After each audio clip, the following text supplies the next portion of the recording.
What's up, YouTube? Quantum Light 62 here. Oh god, I will never do that again. Anyways, what's up, YouTube? Quantum Light 62 here, and as you guys can see, I'm currently hard at work. Yep, that's my deep dark secret. I am deaf. I'm just gonna let that sink in for you guys a little bit. And like I said, I'm currently hard at work, just taking names, see whose souls I can take. Now, I wanted to discuss with you guys the ban list, because, you know, ban list season is coming, and it should be, posted up on the Konami blog sometime soon. With that being said, I wanted to quickly discuss on what could be banned, what could be potentially hit for this next coming format. So with that being said, let's get started. The first couple cards I want to talk to you guys about is what I've been hearing that should get banned, apparently, and I want to see if it's true or not, that they should get banned or not. First card we got here is Evil Swarm Exciton Knight. Already I'm thinking, like, no, this is not going to get hit. This should not get hit. As broken as the card is, this is one half of the, this is one of the two money cards from Legacy of the Valiant. Chances of you pulling this thing is very, very low, but at the same time, a fair amount. But if you're going to hit that, then you might as well hit number 101. That's the one that's even harder to pull, and just as hard to kill as well. Exciton Knight, as broken as his effect is, you can't say the same thing about number 101. Now granted, number 101 has been talked about just a little bit, just enough to catch my attention, and it makes me wonder, like, why should this get hit as well? Like, Exciton Knight, like, you know, yeah, it blows up the entire field, but, you know, there's no damage in it at all. Number 101 is very different from that. Yeah, it takes away a special summon monster and attaches itself to it as an overlay unit, but, you know, it's nothing to, you know, to go on the ban list for anything.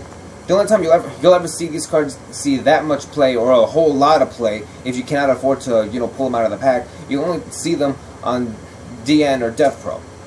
If they're gonna hit, then they should not get banned. They should get at least hit to 1. They should be limited to 1 at least. Because let's be real here, chances are you're only gonna run 1 copy of each anyway. I mean, why are you going to run more than 1 copy? Again, broken effects, but, you know, what's the point of having more than 1 copy? The one copy you got should be more than enough. Next card we have here is Morphing Jar. Now, why this card should get banned, I could see the reason why. But, you know, let's be clear here. The only players who use this card, who utilize this card at the max, would have to be Empty Jar players. Keep in mind, this is the flip effect monster. It's not gonna, you know, it's not gonna do much now. Yeah, the discarding effect is, you know, pretty bogus, but, you know, when was the last time you saw it see any play? Only Empty Jar players use this card. And I don't think Dark Worlds have ever even seen this card since, I want to say, maybe since last format or the format before that. And it's a flip effect monster, okay? It's slow. It's really slow. Like, in this format that we're living in now, it's way too fast for this card to keep up. Flip effect monsters are pretty slow nowadays, and if you don't believe me, just take a look at Magician of Faith. Ever since she came back, like, has she seen any play? Even I was wrong when I thought that when she came back, prophecies would, you know, do that much damage with her. But like I said, I was wrong. But nonetheless, I can see the reason why this card deserves to get hit, but I don't want it to get hit, okay? As an Empty Jar player, as you guys already know, this is really going to cripple the entire deck. And Needle Worm is not really that good of a replacement. Come on, that's even slower. Next card is Solemn Warning. Well, what can I say? Like, I'm still trying to get, you know, Pendulum Summoning. But this card here, this kind of stops the entire thing altogether. With Konami trying to advertise more for it, you'd think that this thing is gonna stay. And you know what, I have no problem them taking away Warning from us, but, you know, if you're gonna take something, then you might as well give something as well. Give us a second Bottomless, or a second Compulse. I'll even settle for a second Torrential. Seeing how that it's Warning, if you're gonna take that away, you might as well give back Judgment. But I digress. That's the only way that I'll settle for Warning being gone. Next card we have here is Judgment Dragon. Now, people have been saying that this card should get hit to 1, it should get hit to 2, it should be left alone, it should get banned. Like, honestly, I don't see any of that happening. The reason it's going to be left alone is because, well, just recently we just had the Lightsworn structure deck announced, and we'll be getting it sometime this summer. Do you really think Lightsworn players are going to play the entire deck, much less buy the structure deck without JD? JD got hit. Konami's going to be losing a whole lot of money. As much as some of us hate JD, especially JD, I for one don't see this thing getting hit at all. Like, probably never.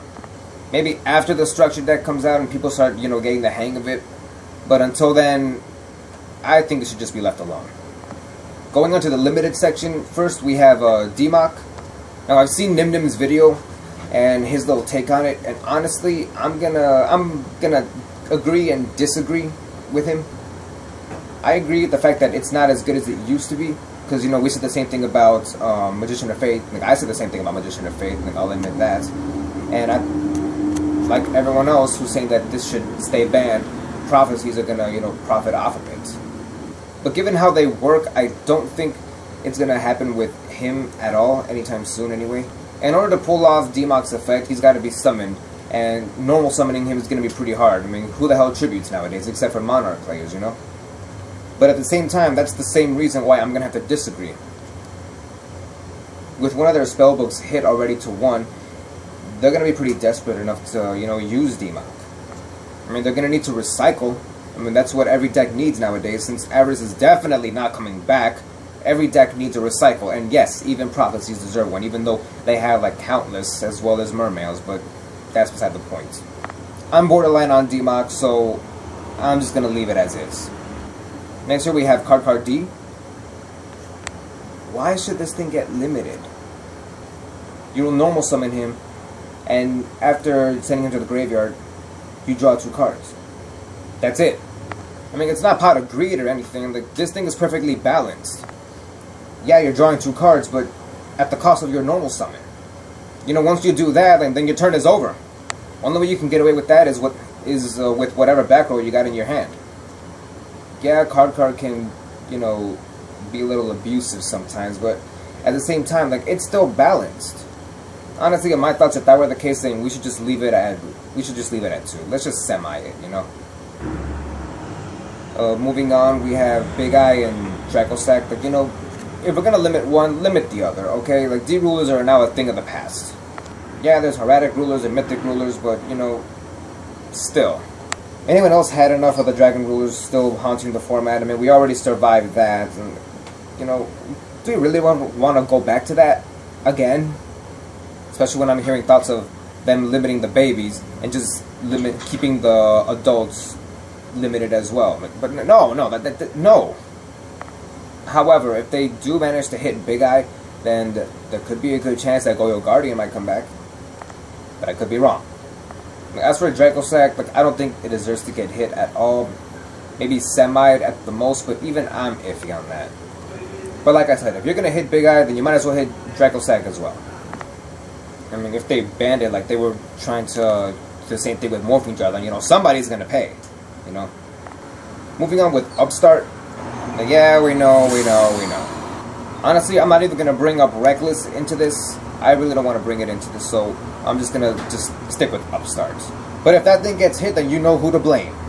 I could see why Upstart should get hit, but I personally don't think it should. I mean, it does help out thin out the deck. Like, I don't use it except for my empty jar deck, so that's kind of being a little hypocritical of me. But nonetheless, I could still understand why some people want this thing to get hit. But like I said about Morphing Jar, if you're gonna take that away from me, then you might as well take away Upstart. With the many potential OTKs that this format has brought us, especially after Primal Origins, I could see this card not being that much of a threat to the opponent, given the fact that they're, to you actually, I'm sorry, not to the opponent. The opponent is just going to gain an extra, 1,000 life points and you get a free draw. With the countless OTKs, it's not going to make that much of a difference. They can gain they're already gaining 3,000 life points, so you can just wipe them out in that one blow with whatever cards you draw. The next card that should get limited or semi'd should be Tanky. What? Honestly, I don't know why Konami thought that it was a good idea to bring this thing back to 3. But Fire Fists already had their fun, so, it's time to send it back to 2. It's not fair if they left it at 1. Honestly, they deserve to have it at 2. At least they were still playable. And it wasn't just them, it was also Constellars and it was also Boojins. But let's be real here, Boojins don't need any more support. They already got enough. So yeah, final word on that. It should stay at 2. It should always be at 2. Leave it alone. Another card I'm hearing talks about is Stratos. Yeah, I'm not going there. Okay, let me just say this real quick. If you want Stratos back and Konami doesn't want to give it back to us, or if you're really that pissed off about it, then just give us a second Rhoda. Yeah, I know you need Stratos to make the entire deck playable again, competitive actually, but you know, give us like a second Rhoda at least. If you're not gonna give us Stratos, then just give us a second Rhoda. Like, you guys already have E-Hero Call, like what more do you want? We already know Monster Reborn and Pot of Avarice are not coming back, so there's my analysis on that. But Heavy Storm is still brought up though. Honestly, Heavy should come back this format. It should. However, come next format, that thing needs to go away. Like literally, you don't want this thing around when artifacts become a thing. But keep in mind, these are just my thoughts, so I'll leave it up to you guys as well.